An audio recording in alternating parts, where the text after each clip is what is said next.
This program has been brought to you thanks to the generous contributions of our patrons on Patreon. Your patronage is greatly appreciated. And for more content like this, be sure to check out the Modern Alchemist channel on Patreon. Shall we begin?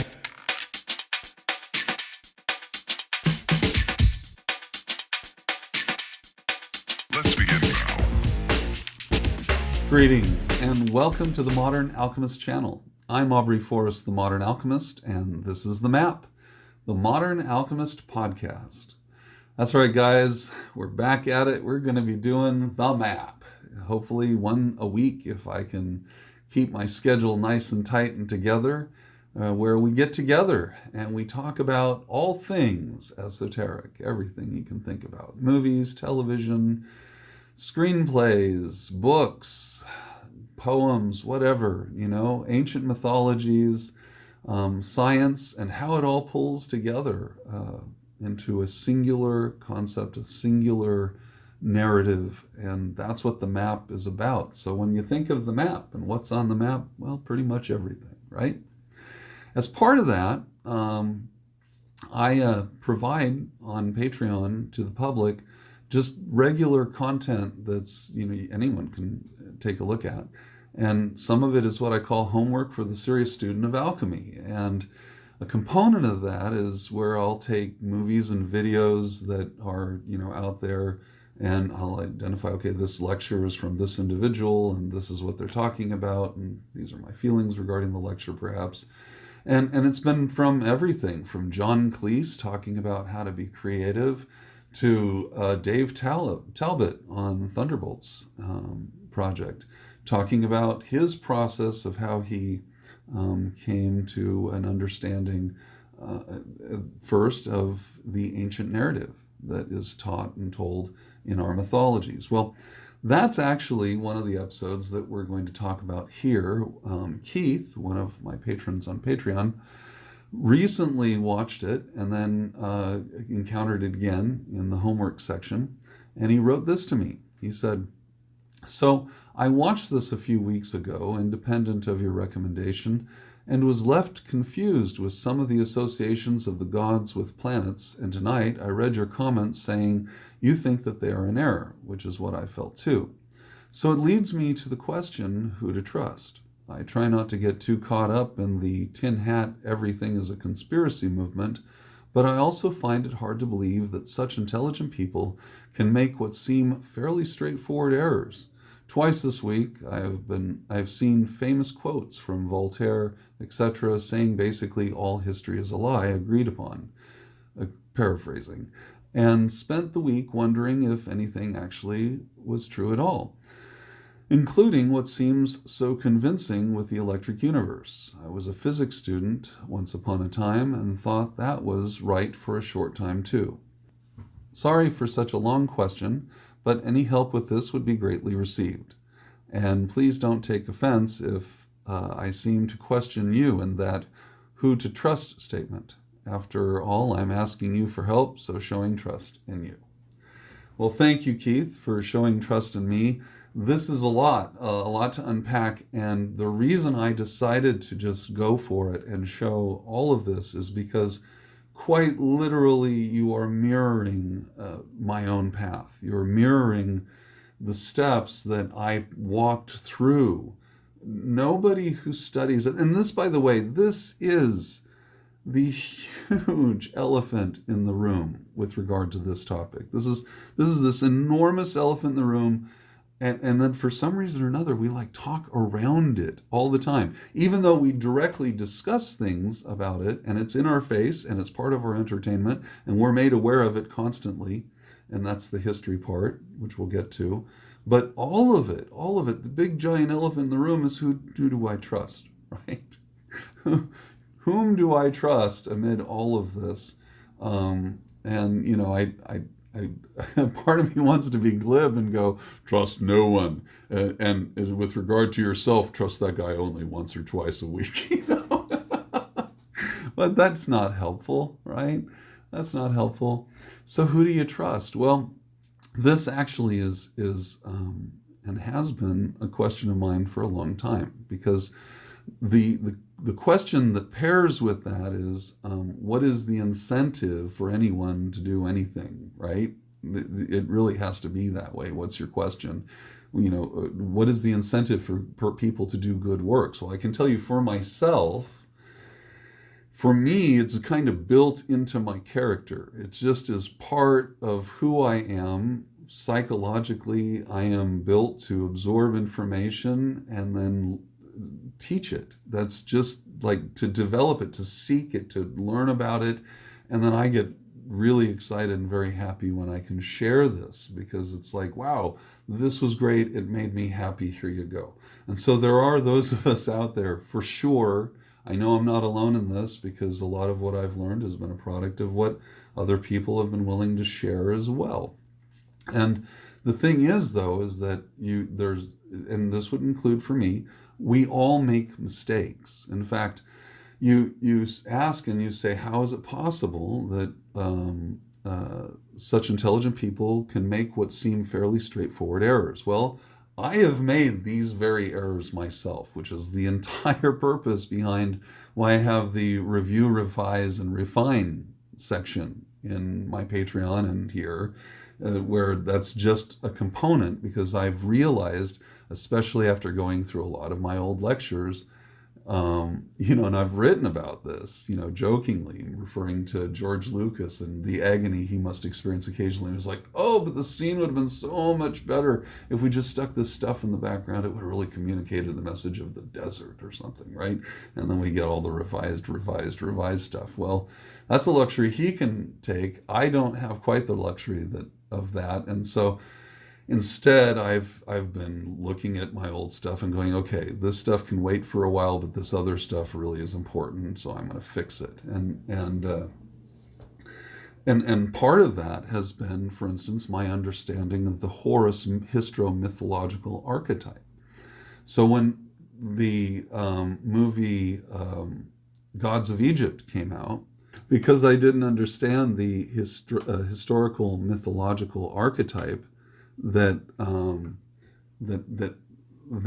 entity embodies, because I didn't fully grasp this dualism plus the elder-younger Horus interplay, and how that plays out relative to our collective narrative that Talbot happens to be talking about in his movie Remembering, the End of the World.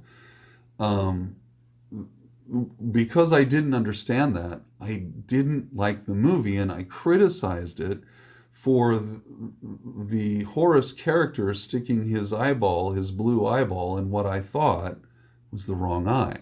He put the blue one in the right eye, and I was like, wait, what?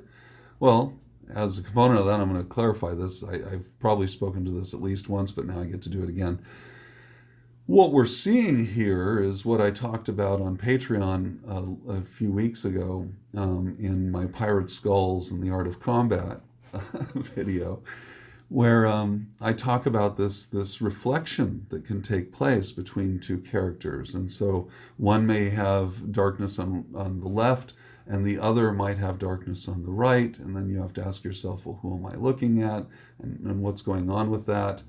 And how are they standing relative to each other, and where is the source of light coming from? All of this is now part of my conscious process when I'm looking at that, but it wasn't then. And so I criticized the movie, wrongfully so, and commented that the movie was a failure in presenting the archetype, when in the truth of it is, it perfectly does it. It does it absolutely perfectly, so that the god Horus, elder Horus archetype, and the thief boy who's blonde and fair-haired and British accent and all the things that irritated everyone at the time, because that was what you did. Right? That part frustrates, because you kind of get carried on with that. Even if you're only on the fringes, you'll feel the psychic flow of ick that goes towards a particular thing. Well, they did all of it just right down to the younger Horus being a thief.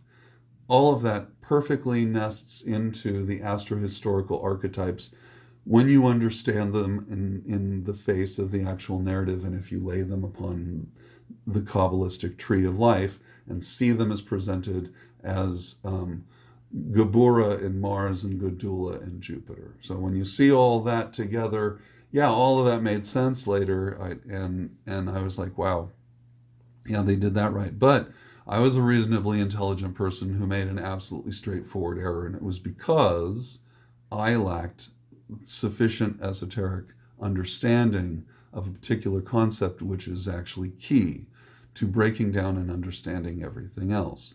It hadn't fully developed in my mind yet. Now it has, and I'm very grateful for it.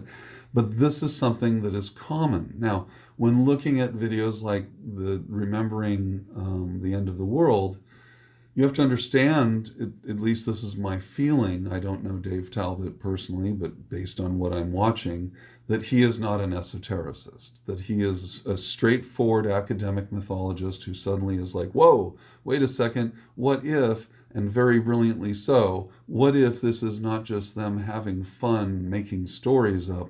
What if this is the closest thing we have to an accurate narrative of our own astrohistorical origins? What if that's the case? And that's why I shared that video, because I'm like, look, here's someone who's completely outside, in my opinion, of the field of what we're doing here, right? Someone who's probably not had an esoteric initiation of any kind, nor interested in one, and or interested in any kind of anything involving magic and spells and what have you that we talk about on this channel, right? Here's someone from the outside looking in going, I think that this is what this is about, which to me was pivotal, because I was at that same point when I encountered that video, and I was like, wow, yes. Once I had him say that, everything just went click, and it just locked into this beautiful, clear image. I was like, oh, snap. Now I can take all these stories and these dynamics, these family dynamics, and I can replay them from an astrohistorical perspective, where now I'm not looking at gods in an anthropomorphized setting. I'm looking at whole worlds interacting with each other, stars, incendiary celestial bodies carrying electromagnetism with them to such degrees that they were casting cosmic thunderbolts across the distance of space. Like huge, amazing stuff. When suddenly it was clear to me, it was literally like I was handed a key access to some of the lower levels of the Akashic record, where I was like, dude, just check out what we have in the kiddie section, because this is it. This is what will lead you into the higher vibratory stuff that carries with it the deeper narrative that is common to all of us here who are part of planet Earth. So it's our united common ancestry as human beings living in various locations on Earth, but still looking up and watching all that stuff go down and be like, whoa, and writing about it. And that writing then being influenced by their own narratives, their own culture, their own perspectives, and most importantly, their language, the way they phrase the world and see the world and encode it into speech. And then, of course, later then that would be writing. So that is how that happens. And when you are out in the field as an esotericist exploring mythology, realize that 90% of the people that you encounter out there, and this is just me from my own experience, almost all of them have no esoteric training.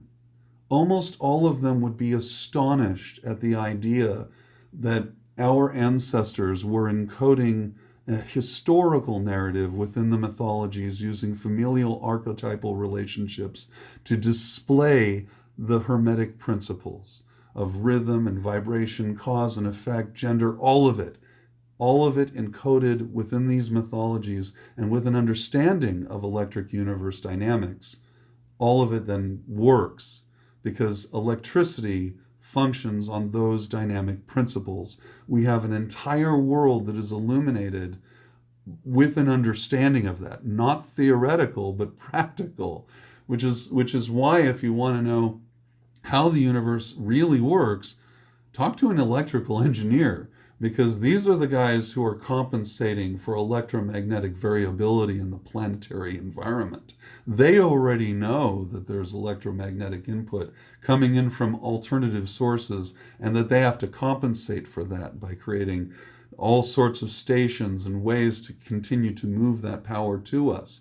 They're the ones who understand this, and that's why I became excited. I also have a physics background. For decades, I was on board with every single thing that quantum mechanics and quantum physics was willing to bring to the table. When suddenly there was a shortage of matter in the universe, and some brilliant person decided to develop dark matter, and then there was M theory and string theory and every other conceivable theory to describe and articulate how the quantum universe operates. There was a chemist who had reminded me, he said, quanta means particle, which means that they're dealing with a universe, no matter how small you get it, it's a universe of particles, little balls banging together, and that for them to accomplish anything, for them to do anything, they have to bang things together, and so the universe for them is composed of a bag of hammers. And that's it. And so when you have a bag of hammers, then everything looks like a nail. That's just the way their physics model operates. And yet, around us, we have biologists and chemists who remind us that these things are energetic, that the exchange of information, which is registered as a valence exchange between electrons migrating between various elements, creating bonds and forming molecules and complex proteins, that all of these ultimately are not particulate collisions, but that these are drawn together as a result of a function of the electric universe. And that by understanding that all things are energetic, and understanding that what we think are quanta are actually energetic perturbations within the media of the ether, and that these collisions, these intersections, which then are like points within a ripple pattern, that's what is interpreted as a particle, and that through principles of rhythm and vibration, we can understand that we can have a standing wave, and that these things can then become rigid and solid, and that over time they accumulate. So, but to understand that the universe is electric then moves you past all of the confusion that is inherent within popular quantum mechanics, within all of the current thinking relating to dark matter and dark energy, within any of the thinking that they have with regard to the structure and creation of the universe. And that's the other thing. See, you as a physicist student know, and this is my experience, the draw about physics was that it is the narrative of the universe ultimately, because physics is the school of thought that takes you to the origins, right?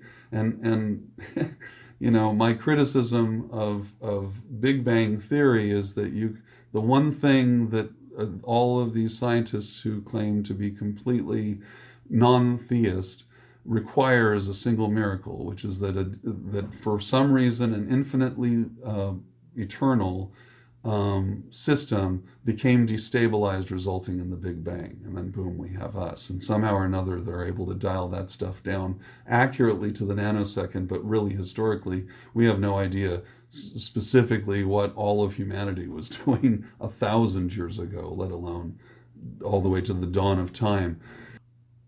This then brings us to your history component of your question and your Voltaire quotes of history being agreed upon fabrication.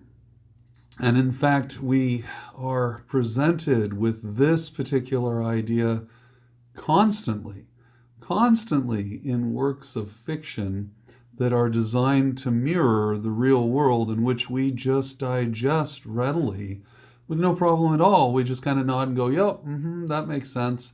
Like recently I just finished binge watching with the rest of the world Stranger Things 3, and like the previous Stranger Things, where one of the themes in this is the distrust of the establishment or the narratives that the establishment is giving you, so that in order to get the truth out, like in the second season, you have to fabricate something that's believable, that people will assimilate, because they just won't believe the actual truth. And so they make up in the second season something, I don't know, I remember exactly what it was. I just was impressed that, oh yeah, here we are, we're constructing a narrative that people will believe because the truth might be seen to them too outlandish given the experience that they've been provided as citizens within whatever country they happen to be in. And again in season 3, they do the same thing where when the mall burns down, spoiler, when the mall burns down, they come up with a completely different reason than Soviets living in the ground under the mall with a secret base, right? That's what they do, and we as viewers are like, oh yeah, of course. And yet this is old, this technique, this idea that the history is to be obfuscated to some degree, and we can only hope that somewhere in some archive someone is keeping a faithful history for posterity's sake, if anything at all. Knowing this really calls a lot of things into question, and I mean a lot of things, and it's made worse when you read statements, in our own American narrative, where like the director of the CIA, Director Casey, in the mid-'80s, he gets up and he says, hey, we'll know, this is paraphrasing, but we'll know that we're successful when everything people believe is wrong. And of course, when you understand that Casey took over from George Herbert Walker Bush, who was the director of the CIA prior to becoming vice president of the United States, and then later president 8 years later, it really puts certain things into a particular relief. And you know what? What can be done? What can be done? These narratives are being spun for us, and we're being told it's to keep us happy, it's to keep us safe, for national security. We're given any number of reasons. Objectively, you have to ask ourselves, what has been human conduct over time relative to knowledge, right? And then that brings us back to your question about who can you trust? I suppose that really is the tough question. Who do you trust, right? When a big component of esoteric study is an acknowledgement that it is held in secret, that people don't share, and some of the not sharing has been the result of just preserving the information, because sadly the history of humanity is such that we human beings are a bit fickle about what we believe is good information and bad information. And depending upon who happens to be in power, we might watch all the quote-unquote bad information see a bonfire, and anyone acting as a proponent. We have lots and lots of history, recent history among our people, the human race, demonstrating, that we have a difficult time dealing with that, dealing with just any form of information sometimes. So when looking then to whom to trust, I would suggest that you would look, well, I'm going to borrow a biblical aphorism, by their fruits ye shall know them. Meaning that look at where they came from and look at what they're seeking to accomplish with this information. For me, as I've written in comments recently, and it's a component of me and my feelings with regard to just why do I keep doing this, right? I've been asked that. I keep getting asked, if I think there are conspiracies and stuff, why even be part of society? And I'm like, man, you're part of society, whether you want to be part of it or not. Even if you try to live off the grid, there's no such thing in the first world. Not truly, not really, because you're still subject to the domain of the federal government and state government and county government and whatever city you might happen to be living next to. I don't know. But truthfully, it's just, we are moving into our Saturnian age, and that's just not part of it. So then What can be part? Well, what can be part is to make sure that people are informed. And for me, that's a big part of enlightened self-interest. I find the world is much better when people are informed, when they have an idea of where they're from. By that I mean, look, the language we use, the stories we tell ourselves, we didn't make those stories up. Those were made up for us and have been handed down literally for hundreds, if not thousands of years. And we keep telling ourselves these stories, I believe, because it's really, really important that we don't forget our roots. We don't forget how we got here from there, so that one, we can know what we can do here, and two, we can understand what we lost, and three, we can know what we can gain by being here. It's not all is lost by being subject to the material plane. And so, and all of that is definitely a component of our astrohistorical narrative.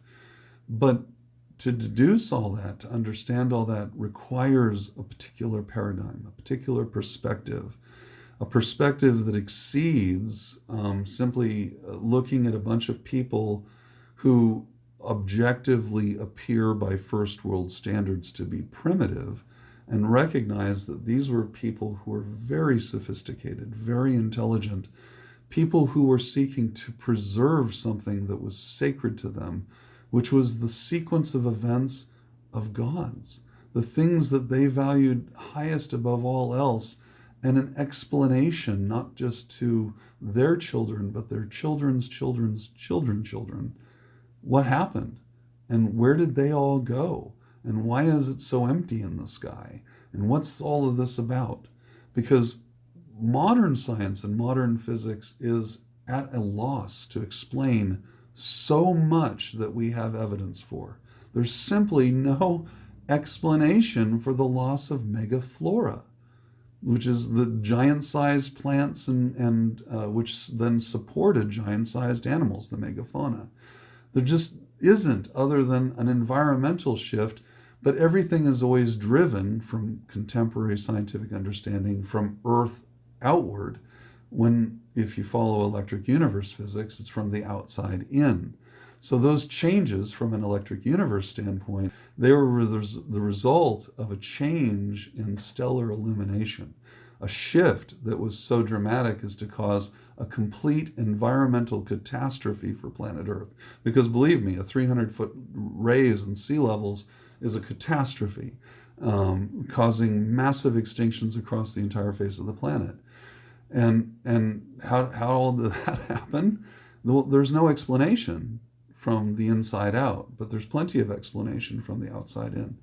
And that's where I'm coming at it from. So my evaluation of all of this, as an astrohistorian, as an alchemist, as someone seeking to understand how all of this fits together and our place amid it all, my focus then is to keep my electric universe physics right there in my hand at all times, understand the mythological narratives, and then use those narratives as a way of artistically encoding for me dynamics which can be explained through physics, through electric universe physics.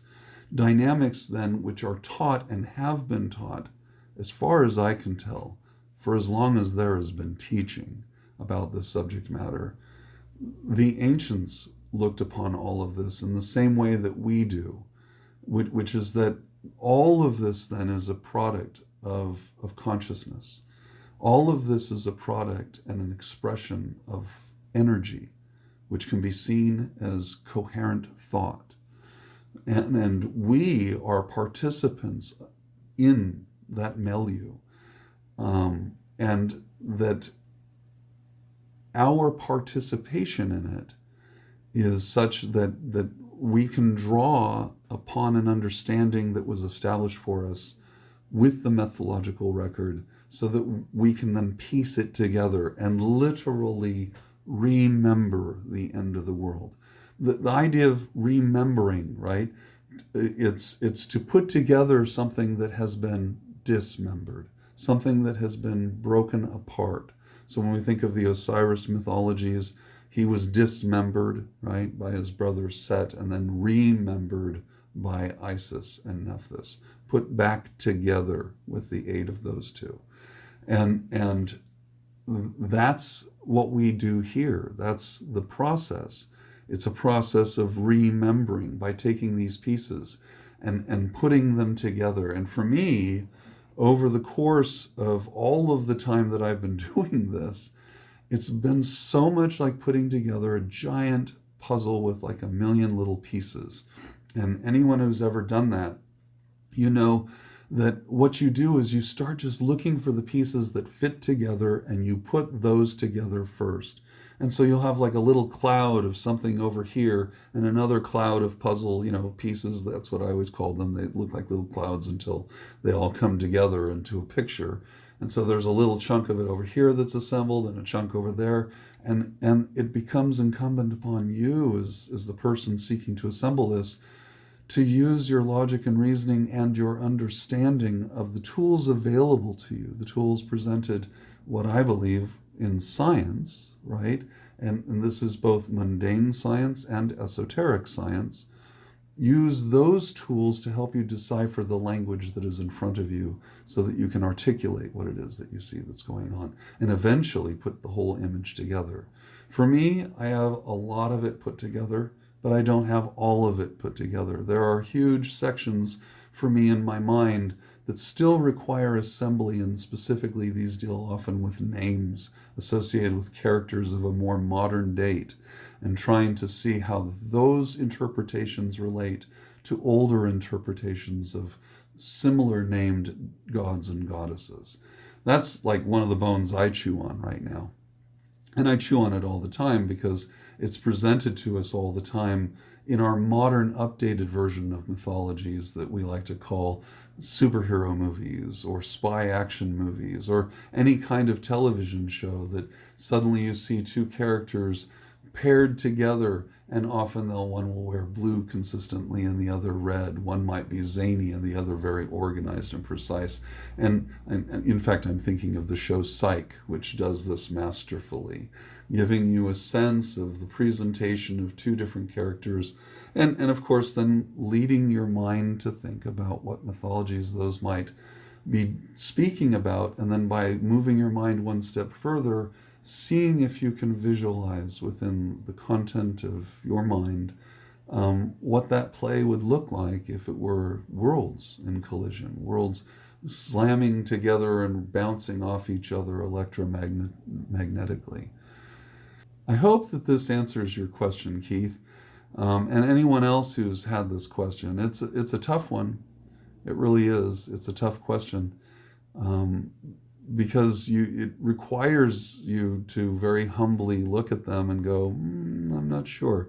And that's really the attitude that I'm taking. When I look at these contemporary mythologists who may not be esotericists, my assumption is never that they're trying to conceal anything. It seems very obvious to me that these individuals are working very hard to share what it is that they have discovered, as I have, with the world, so as to preserve this knowledge, to make it available, and most importantly to me, and I'm sure to them, to see where you take it. The reason, I love the saying, the reason we often can see so far is because we stand on the shoulders of giants. So offer your shoulders up. That's what I say. Yeah, I can see so far, but I know something for sure, that there's more to see. And that's what keeps me in this game, is the knowledge that there is so much more to see, so much more to learn, so much more to understand, so much more, just so much. And it becomes your passion. And above all else, I hope that you adopt the attitude that I have, which is just recognize, we're all imperfect at one point or another, and definitely we all make mistakes on a professional level. That we can be intelligent and still make really straightforward errors, but those errors only seem straightforward because you have a particular perspective that gives you clarity. So I hope that helped. I hope that helped anyone out there. Let me know in the comments section below. Be sure to give me a like, because that's what's important on YouTube. It does help me out a lot. And if you're curious about more stuff like this, by all means, check out the Patreon and the Modern Alchemist channel on Patreon. I'll be talking to you guys soon.